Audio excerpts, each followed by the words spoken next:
In this video, I will be speaking about the symbolistic topics that bring together the two art pieces that will be discussed in terms of line work, color, and perception of space of both the artist and viewer. I will also discuss the time periods and locations that these artists grew up in to give historical contextualization and meaning to their pieces, understanding the true background of what made these artists the way they are and why they made these paintings. In the Getty Museum's collection gallery, I chose to talk about the painting Irises, created by Vincent van Gogh in 1889. Even today, Vincent van Gogh remains one of the most famous Impressionist artists. We are able to specify this piece as one of his own because of his distinct style, taking a similar style from his famous paintings Sunflower and Starry Nights. Some biography about Van Gogh was he passed away in France just 37 years after being born in the Netherlands. Despite being influenced by all the art around him, he didn't start pursuing art until the 1880s. After going through so many depressing circumstances, he turned to art as a way to start over, when he was around 27 years old. Over the course of 10 years, Van Gogh broadened his artistic horizons by working with other artists, visiting other works of art, and learning from mentors and schools. He began to develop his own artistic style in the late 1880s, as he abandoned traditionalism and expanded his color palette to include a wide variety of fresh colors. After he decided to leave the hectic city life, he decided to pursue a more calmer path in life, so Van Gogh took some downtime. In May 1889, Van Gogh made the decision to enter himself into asylum at Saint Remy, France, due to his periods of sickness and self-mutilation. This is when Van Gogh's artistic career really began, as he began to discover the solitude he needed to concentrate on his work. Since he was always working from nature in the asylum's garden, he used iris flowers to metaphorically convey the beauty of his nature, as well as the challenges he faced understanding the nature of his subject. This painting was not his only painting that contained the iris flower, as he took an admiration for this flower and the garden and produced similar works to practice his craft. As the Getty Museum states, he carefully studied their movements and shapes to create a variety of curved silhouettes bounded by wavy, twisting, and curling lines. What this painting meant to him was the start of his artistic journey, or how well his perception was when it came to nature.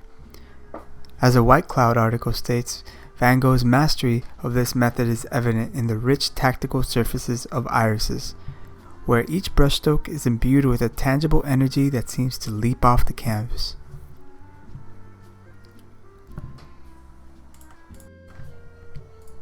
The next painting I chose is known as After the Bath by Edgar Degas, made in 1895. Degas was a French painter and sculptor who was a prominent artist in the Impressionist era and was widely celebrated for his images of Parisian life. Degas's works from the Impressionist era demonstrate his talent for drawing, as well as his awareness of historical precedents at the time, while also focusing on his self-portraits. We can identify his artworks based on his distinct style and color of line work, which reflects the historical tension that was still strongly debated at the time.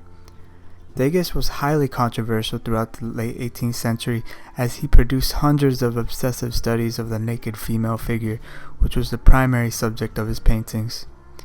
During this period, he became recognized yet quite controversial for his passion for creating work out of curiosity and to understand the harsh critiques of art critics. As the Britannica biography states, he abandoned the certainties of the state-controlled historical culture for an art of individual crisis, even approaching the nihilism of the following generation. In this painting, Degas depicts a woman getting out of her bath in her own bathroom, while her maid combs or dries her hair while she lies on the sofa. This painting was believed to encourage promiscuity amongst women, catching the view of her back in a very vulnerable state. The line work and color is almost a vibrant yet dull mix due to its oily appearance with a unique shading amongst the background of the subject. Degas's paintings were deemed immoral by viewers at the time, but this is still up for debate because others critiqued it for being an organic work of art rather than an attempt to show an embarrassing exhibition of an ideal form that women should be viewed in. These representations of women were often viewed as sexist by some. As Edgar even stated himself, "Women can never forgive me. They hate me. They feel that I am disarming them. I show them without their coquetry." Stated by the Getty Museum as a quote. I believe Degas was claiming that he wanted to examine the feminine form in its true state, drawing these women in positions that were part of everyday life, which may be argued as awkward but natural. Following the Impressionist era, these two paintings appear to recognize a theme of natural beauty, allowing both artists to create their own unique yet comparable style consisting of vibrant colors and unique line work with an everyday theme. Both paintings feel natural and true to nature, as Van Gogh captures the creation of nature's various models of flowers, while Degas captures the unique nature of everyday conditions that women experience behind closed doors. While Van Gogh's subjects are frequently out in the open, it is truly concealed from the naked sight how these variances of the flowers exist.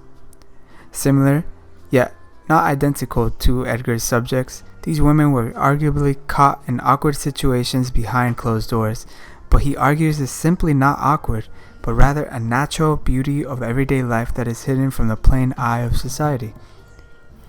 In the end, these two pieces convey a message about the society and time period in which they were created in, as well as an understanding of both these artists' perceptions.